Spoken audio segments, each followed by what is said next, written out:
2025년도 선교 주일 메시지 첫 번째 시간입니다.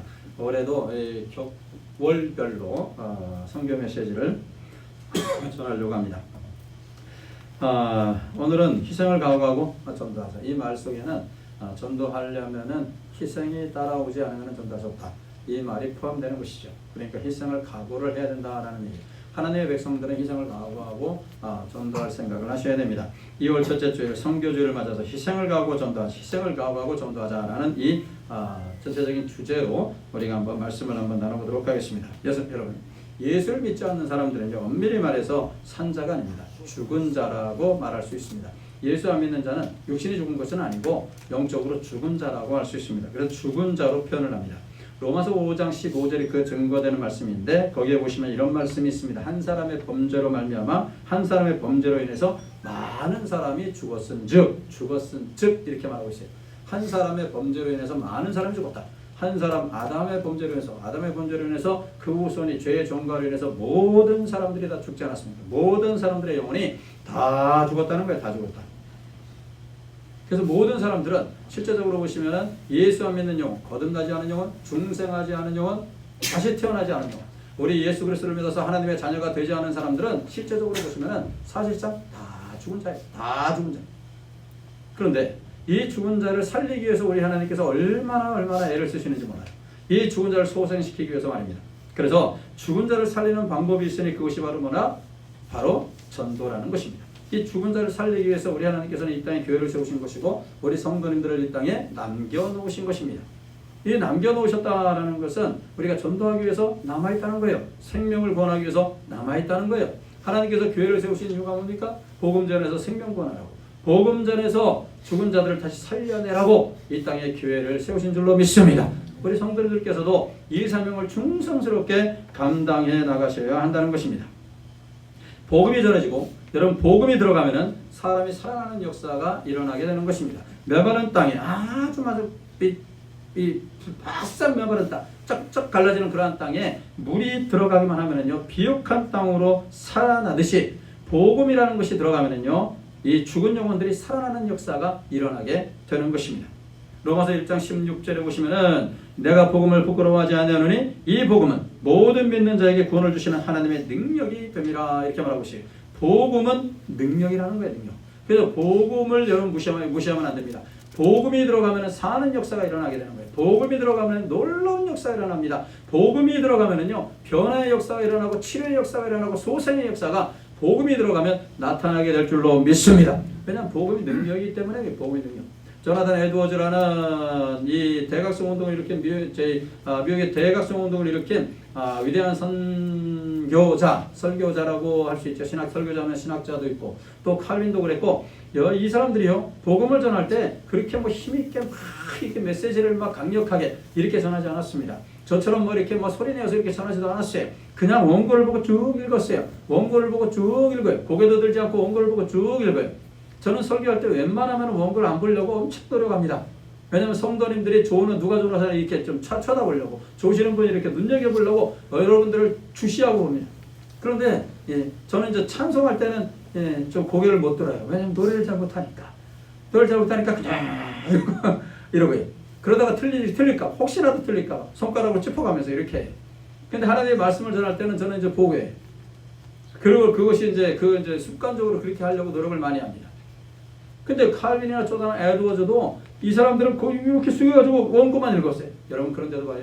그런데도 놀라운 역사가 일어났어요. 복음이 능력이기 때문에 그런 거예요. 복음이 들어가니까, 복음이 선포되니까 듣는 청중들이 설교자가 누구든 간에 설교자가 그냥 한 가지 톤으로 그냥 쭉 읽듯이, 국어책 읽듯이 쭉 읽는다 할지라도 복음의 강력한 역사가 임하기 때문에 그 심령 막 변화되고 회개의 역사가 일어나게 된 것입니다. 이게 바로 여러분 복음의 능력이에요. 복음의 능력.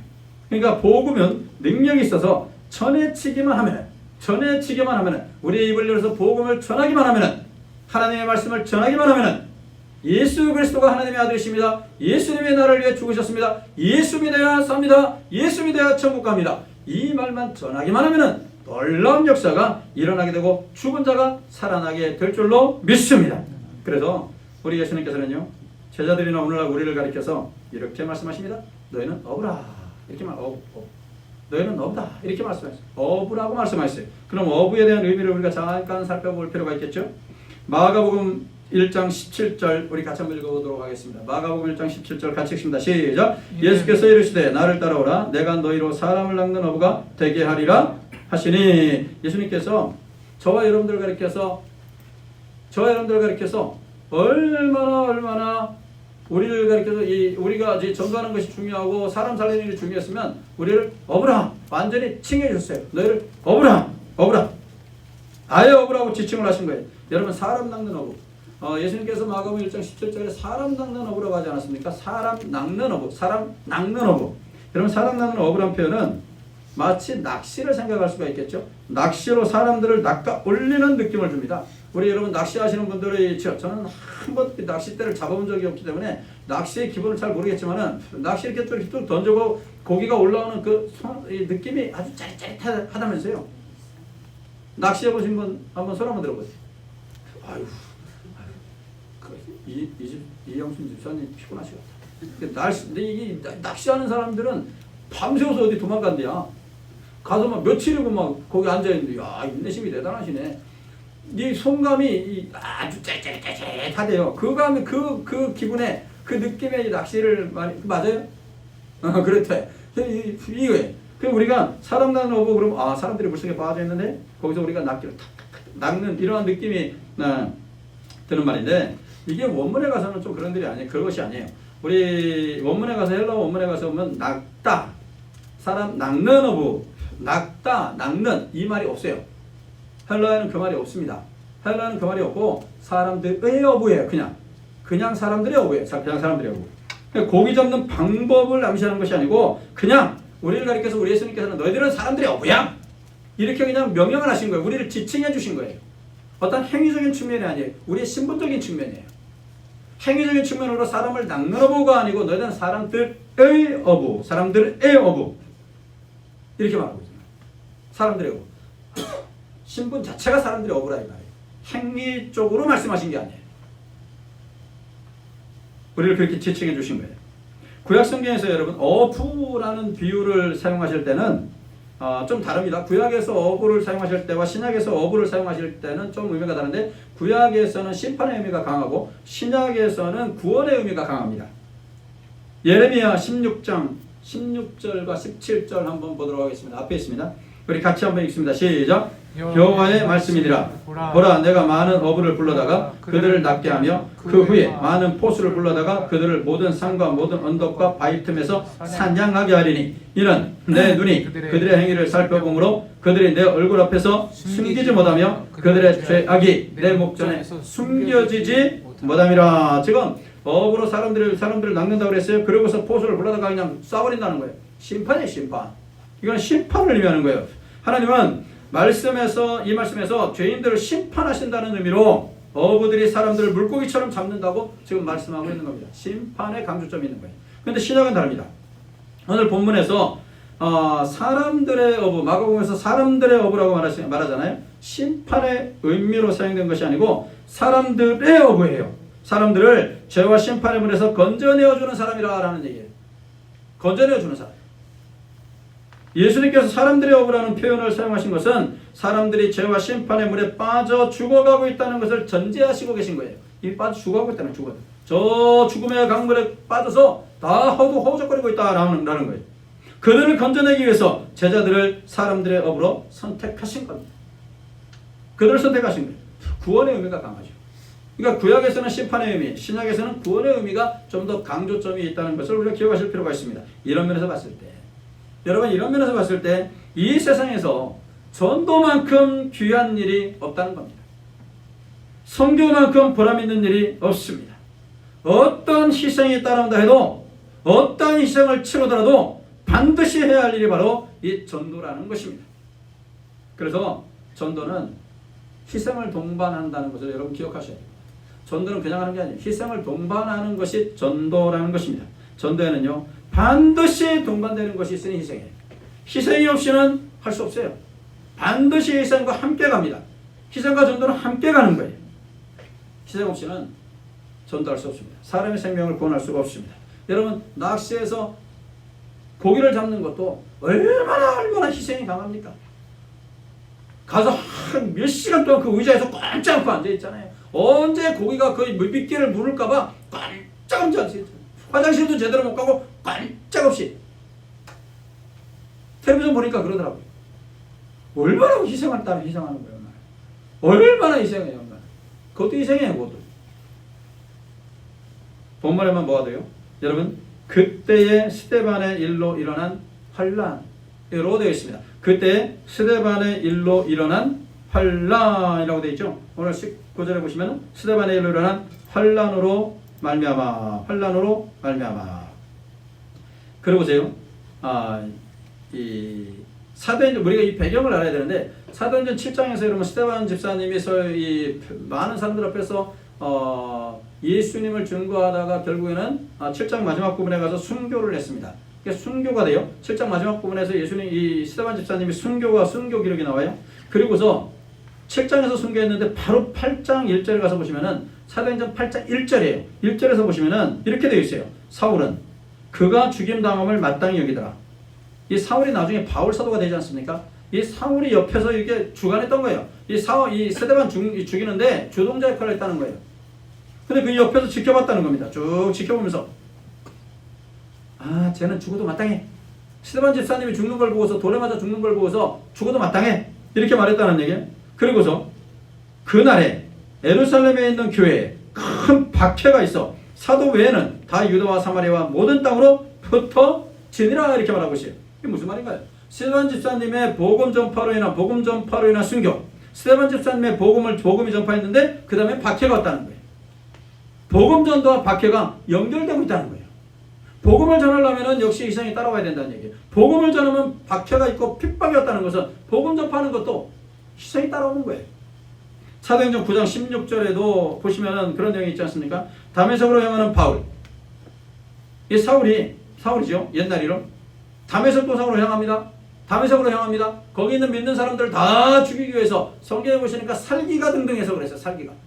눈에서 아주 살기가 등등해서 믿는 놈들 내가 다 잡아 죽이리라 하는 이러한 심정을 가지고 다 잡아 죽이리라, 다 내가 엮어가지고서 다 감옥에 쳐넣으리라. 정말 살기가 등등해서 대제사장에게 가가지고서 공문까지 받았잖아요. 체포할 수 있는 공문. 그런 자기까지 받아가지고서 다메섹으로 막 향하지 않습니까? 근데 다메섹 도상에서 예수님을 만나잖아요. 다메섹 도상에서 예수님을 만납니다. 그리고서 예수님께서 이 바울을 부르시고 하시는 말씀이 뭐냐면은, 그가 사도행전 9장 16절에 보시면 그가 내 이름을 위하여 얼마나 고난을 받아야 할 것을 내가 그에게 보이리라 하시니, 그러고 말했어요. 이렇게 말하고 있어요. 복음을 전함에 있어서 희생은 필연적이라는 거예요. 바울을 선택해서 바울이 이제 복음을 전하는데, 바울이 복음을 전할 때마다 고난이 따라온다는 거예요. 고난이 따라온다. 복음 전도와 희생이 필연적이라는 거예요. 같이 붙어 있다는 얘기예요. 그렇습니다. 예수님께서도 우리를 구원하시기 위해서 희생하지 않으셨습니까? 자기 생명을 십자가에 내어놓으셨잖아요. 우리를 구원하시기 위해서 이 땅에 오셔서 십자가에서 죽으셨잖아요. 전 인류를 구원하시기 위해서 자기 생명을 대신 바친 것입니다.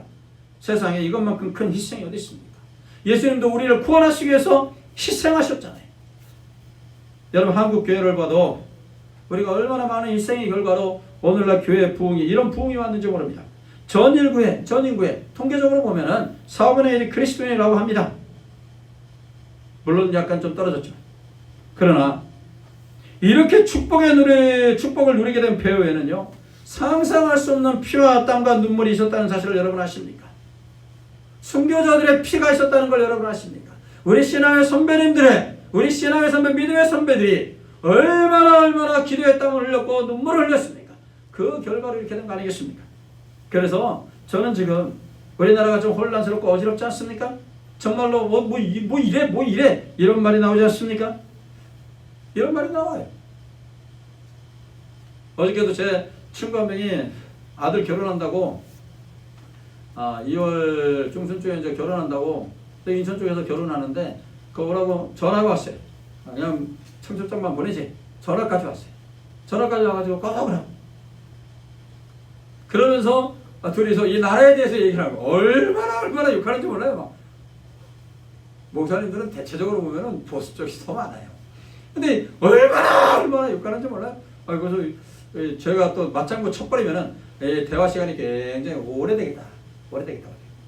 그때 제가 밥 먹고 있었기 때문에 밥 먹어야 되니까 오래되겠다. 알았어. 끊어버렸어요. 얼마나 걱정이 많은지 몰라요. 여러분, 그런데 그렇게 걱정 안 하셔도 됩니다. 왜 그러냐면 이 나라는 하나님께서 사랑하시는 나라이기 때문입니다. 선교자의 피로 세워진 나라 아닙니까?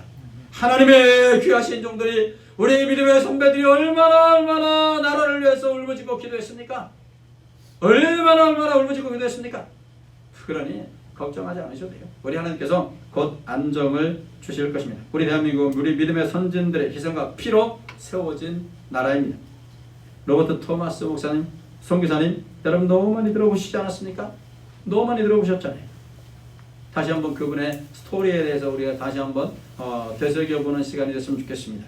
26세 선교의 비전을 품고 영국에서 중국으로 건너가지 않았습니까? 토마스 선교사.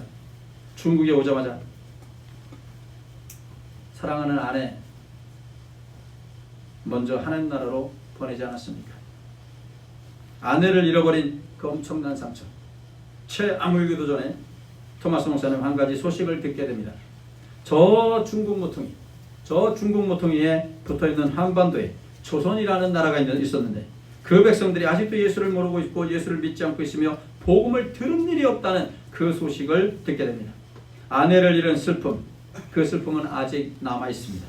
그럼에도 불구하고 토마스 선교사는 중국말로 된 성경을 가지고 대동강변을 따라 달려가지 않았습니까? 그때는 우리가 어떤 정책이 있었나요? 대원군의 세국정책이 있었고 그 세국정책으로 인해서 카톨릭 신자들을 잡아 죽이던 살벌한 상황이었습니다. 누구든지 그야말로 예수지요.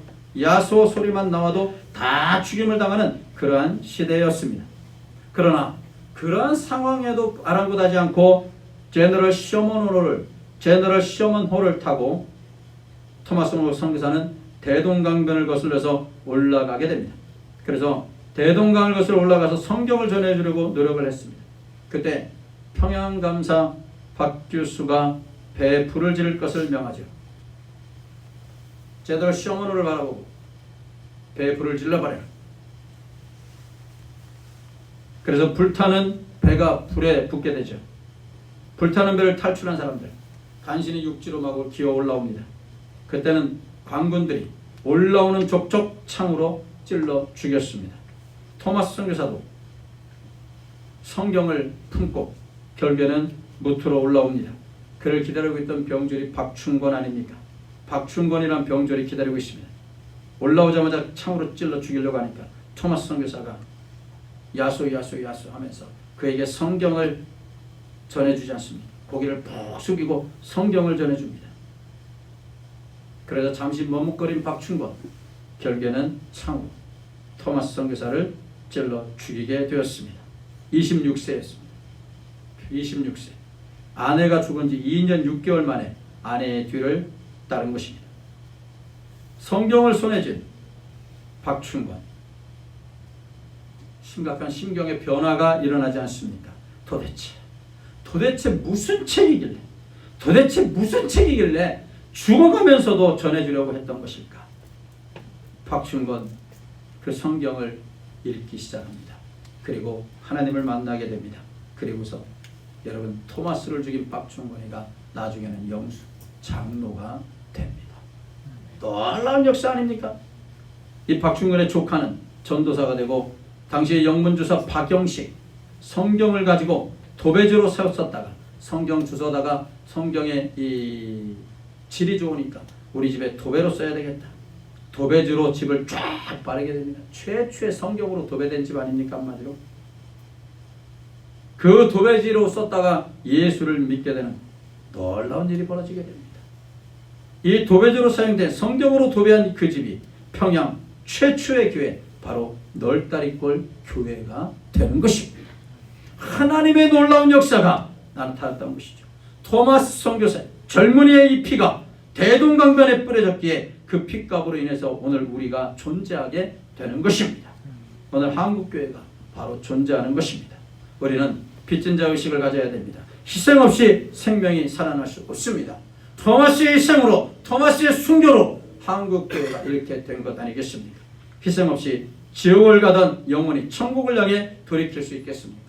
예수님도 희생하셨고 우리의 신앙의 선배들도 복음을 전하기 위해서 희생하셨습니다. 그러므로 우리도 희생을 각오하고 전도하기에 힘을 쓰셔야 된다는 것입니다. 전도는 여러분 생명을 구원하는 일이기 때문에 엄청난 희생을, 그야말로 엄청난 희생을 요구하는 겁니다. 본문에 보면은요, 안독에 가서 복음을 전하는 사람들이 나옵니다. 19절에 나오는 때에 스데반의 일로 일어난 환란으로 인하여 흩어진 자들이란 말이 나오지 않습니까? 이 일이 일어나기 전에 여러분 어떤 일이 일어났나요? 예루살렘 다락방에 성령이 강력하게 임하시지 않았습니까?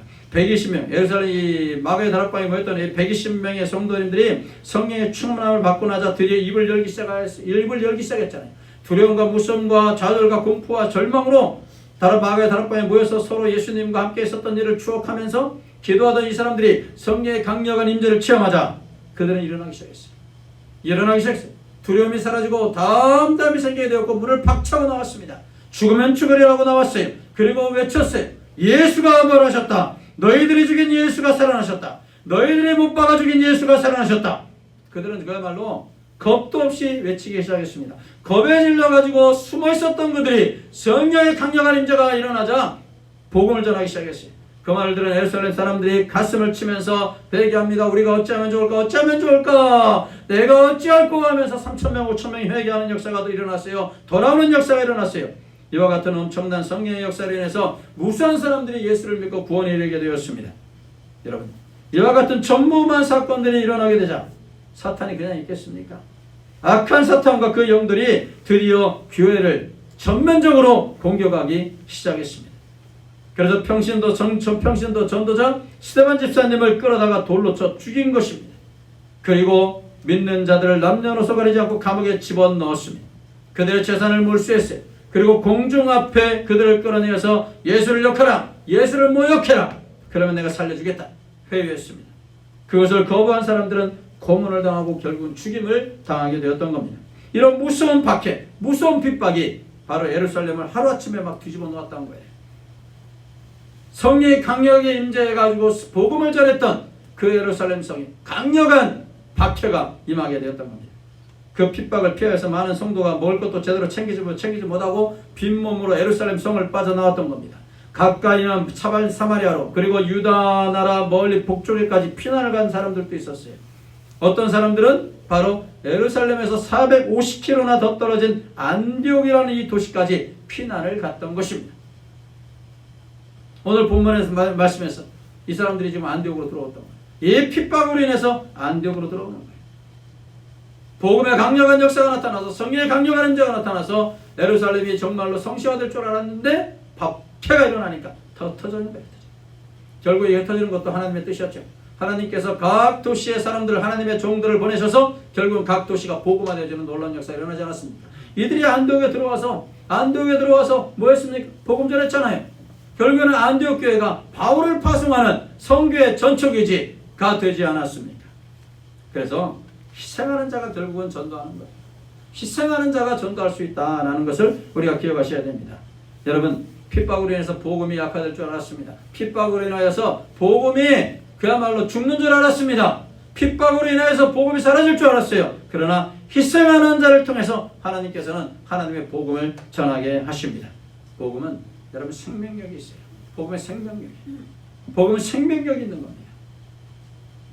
복음을 죽일 줄 알았더니, 복음을 내가 핍박하고 박해하면 죽을 줄 알았더니, 복음은 여러분 살아있는 영입니다. 살아있는 겁니다. 생명력이 있습니다.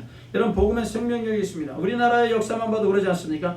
우리나라 역사만 봐도 복음은 이 전쟁의 폐허 속에서도 복음은 살아있지 않았습니까? 이 전쟁의 폐허로 모든 나라가 완전히 초토화되지 않았습니까? 완전히 다 초토화되어 버렸어요. 해방의 기쁨도 가시지 않은 채 1950년에 그야말로 이 나라에 엄청난 전쟁이 발생하지 않았어요. 완전히 초토화되어 버렸어요. 완전히 초토화되어 버렸어요. 그런데 하나님께서는 주의 재단에 주의 종들을 통해서, 주의 몸된 교회를 통해서 많은 전쟁과 미망인들을 품에 안고 그들을 살려내지 않았습니까? 그러면서 전쟁의 폐허 속에서도 교회는 살아났고 교회는 부흥되어지는 놀라운 역사가 일어날 수가 있었던 것입니다. 복음이 생명력이 생명력. 피해와 핍박과 박해 중에도 복음이 확장되었습니다. 안디옥 당시 로마 제국의 세 번째로 큰 도시였습니다. 그 당시 인구가 50만 명이 넘었다는 것은 안디옥이 얼마나 큰 도시였는지를 대변해 주는 겁니다. 사방 각처에서 많은 부족, 다양한 민족들이 모여들어 함께 살고 있었던 곳이 바로 안디옥이에요. 온갖 종교가 완전히 뒤섞여서 혼탁할 수밖에 없었던 도시가 바로 안디옥이라는 도시에 성적으로도 얼마나 타락한 도시인지 몰라요. 경제적으로 번영한 항구 도시였기 때문에 많은 사람이 쾌락에 젖어서 하루하루를 살아가는 그러한 곳이었습니다. 그야말로 하나님이 보실 때 죽은 시체들만, 정말로 죽은 시체들만 가득한 그러한 곳이 어디냐? 바로 안디옥. 그러한 도시. 오늘 오후에 우리가 요한계시록 강의 제7강으로 사대교회를 살펴볼 텐데, 사대교회가 그런 교회 아니었습니까? 사대교회 같은 그런 도시가 어디냐? 바로 안디옥이었던 거예요. 사대교회는 성도님들이 우리 예수님으로부터 칭찬은 못 듣고 책망만 들었잖아요. 전부 다 성도님들이 다 앉아있는데, 살았다는 이름을 가졌으나 다 죽은 자라? 다 죽은 자라? 이렇게 말하고 있어요. 살았다는 이름을 가졌으나 다 죽은 자라? 사대교회가 책망을 들었지 않았습니까?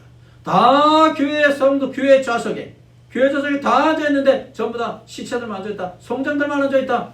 우리 주님께 엄청난 책망을 들었어요. 안디옥 교회가 바로 죽은 공동묘지와 같은 도시 안디옥 교회였어요. 바로 이곳에 핍박을 피해서 도망친 사람들이 복음을 들고 들어온 것입니다. 대부분은 유대 사람을 상대로 복음을 전했지만은 오늘 성경에 보시니까 엘라 사람을 상대로 해서 복음을 전하는 사람들이 있었다고 말하고 있어요. 그리고서 오늘 본문 20절과 21절을 우리 같이 한번 읽어봅니다. 시작. 그 중에 구브로와 구레네 몇 사람이 안디옥에 이르러 헬라인에게도 말하여 주 예수를 전파하니 주의 손이 그들과 함께 하심에 수많은 사람들이 믿고 주께 돌아오더라. 참으로 놀라운 일들이 벌어졌다는 거예요. 그들의 복음을 전하자 주님의 손이 그들과 함께 하셨다고 오늘 성경은 말하고 있습니다. 성령이 그들과 함께 하셔서 하나님의 능력이 그들 위에 임하셔서 전혀 안 믿을 것 같은 사람들이 회개하고 돌아오는 역사가 일어나게 되었다고 성경은 기록하고 있습니다. 도무지 믿을 것 같지 않고 도무지 들을 것 같지 않던 사람들이 귀를 기울여 예수 그리스도의 복음을 듣고 돌아오는 기적이 일어나게 되었던 것입니다. 하나님의 아들이 우리 죄를 위해 죽으시고 부활하셨으니 그 예수를 믿어라. 그리하면 당신은 영생을 얻습니다. 이 한마디에 그들의 마음이 열리고 감동을 받아서 예수를 믿게 되면서 예수를 믿겠다고 그야말로 두 손 들고 돌아오는 역사가 일어나게 되었던 것입니다. 놀라운 일이 이 타락의 도시 안디옥에 복음 들고 돌아간 사람들을 통하여 일어나게 되었던 것입니다.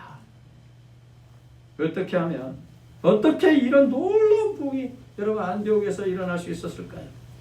여러분 그곳에서 복음을 전한 자들은 가장 큰 희생을 치른 자들이기 때문에 가능했던 겁니다. 가장 값비싼 희생을 치른 사람들이 복음을 전했기 때문에 역사가 일어났던 거예요. 핍박을 피해서, 박해를 피해서 예루살렘 성을 빠져나오는 사람들, 돈을 조금 가지고 나왔을지는 모르겠어요. 근데 그야말로 다 털리고 나온 거예요. 다 털리고 나왔어요. 어떤 사람들은 가족을 데리고 나오지 못했을 수도 있습니다. 그야말로 구사일생으로 빠져나오는 그러한 사람들도 있었을 거예요. 갈 곳 없고 기댈 곳도 없는 그러한 사람들이었어요. 박해와 핍박을 피해서 도망을 쳤으니까. 게다가 지금까지도 생명의 위협은 계속해서 그들을 조르고 있었습니다.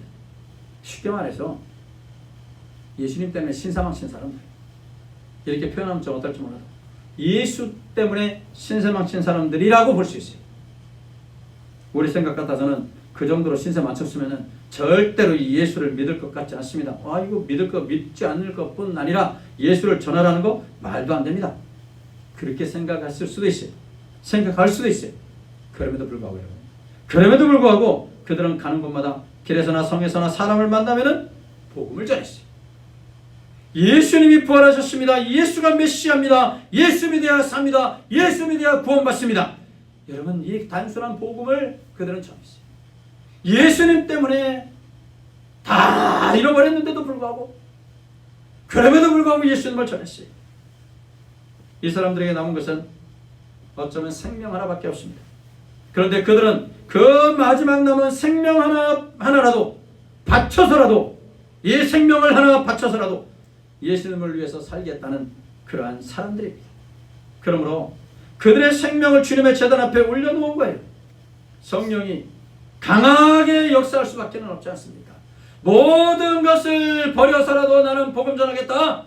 이러한 사람들이 복음을 전하니 여러분, 성령의 역사가 나타나지 않을 수가 없어요. 성령이 강하게 역사하는 전도의 현장을 보십시오. 그곳에는 반드시 여러분, 생명을 걸고 희생하는 자들이 있다는 것입니다. 우리 모두 복음 전도자가 되셔야 됩니다. 그러기 위해서는 희생이 있어야 됩니다. 희생이 없이는 복음 전할 수가 없어요. 여러분, 여러분이 가지고 있는 시간들을 희생하셔야 됩니다. 복음 전하기 위해서 달려가기 위해서 여러분 시간을 좀 희생하셔야 될 거 아니겠습니까? 내 시간 내가 너무 바빠가지고 복음 전할 수가 없어. 내가 너무너무 바빠가지고서 복음 전할 대상자를 찾아갈 수가 없어. 말도 안 되는 소리 아니겠습니까? 내 시간을 희생해야 복음 전하는 자들을 만날 수 있죠. 복음 전할 대상자를 만날 수 있죠. 자신의 시간을 다 챙겨가면서 어떻게 만납니까? 물질도 희생해야 되는 거 아니겠습니까? 물질도 좀 희생해야 복음 전할 대상자를 정해놓고 그에게 찾아가가지고서 밥 한 끼를 사주고 커피 한 잔을 사주고, 요즘은 또 커피값도 올랐어요. 200원씩이나 올랐어요. 스타벅스. 얼마나 그런지 모르겠어요. 4,500원이었는데 4,700원이에요. 200원씩이나 올랐어요. 그래도 좀 희생하면서, 물질을 희생하면서 그에게 찾아가가지고서 복음을 전해야 되는 거 아니겠습니까? 물질을 희생하지 않고 어떻게 복음을 전하겠습니까? 자존심의 희생도 좀 있어야 되는 거 아니겠습니까? 아이고, 내가 뭐가 아쉬워서 복음 전해, 뭐가 아쉬워서 저 사람한테 가서 아쉬운 소리, 예수 때문에 아쉬운 소리 하는 거지 뭐 여러분 자존심 구기는 거 아니잖아요. 예수님 때문에 아쉬운 소리 하는 거예요. 예수님 때문에, 예수님을 전해야 되니까 그 영혼 구원해야 되기 때문에 가서 비유도 좀 맞춰주고 그러는 거예요. 그런 희생이 우리에게 있어야 됩니다. 슈테른베르크라는 화가가 그린 그 예수님의 그림이 있지 않습니까? 그 그림 속에서 예수님은요, 어떤 모습이 되어 있는지 아십니까? 머리에 가시관을 쓰시고 빌라도와 유대인들 앞에서 조롱을 받으시며 서 계시는 모습이었습니다. 그림의 제목은요, 이 사람을 보라입니다. 이 사람을 보라. 그리고 그 밑에는 이런 글이 적혀 있습니다. 나는 너를 위해 이렇게 하였다. 너는 나를 위해 무엇을 하였느냐? 감동적이지 않습니까? 우리의 가슴을 찌르는 말 아닙니까? 나는 너를 위해 이렇게 하였다. 너는 나를 위해 무엇을 하였느냐?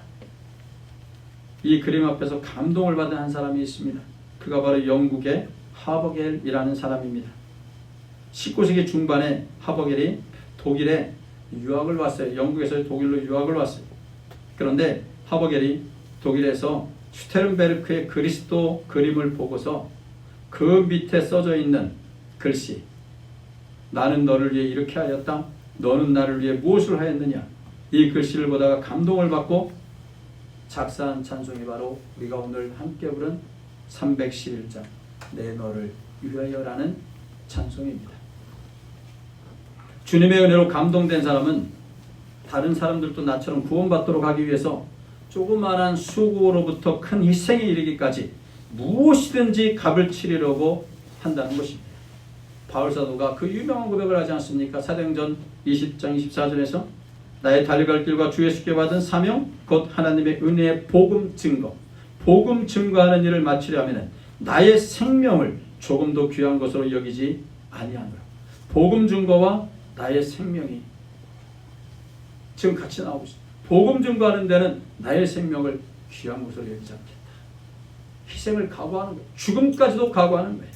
사랑하시는 성도 여러분, 우리 모두 희생을 각오하고 복음 전하여 생명 구원하는 우리 성도님들이 되시기를 예수님의 이름으로 축복합니다.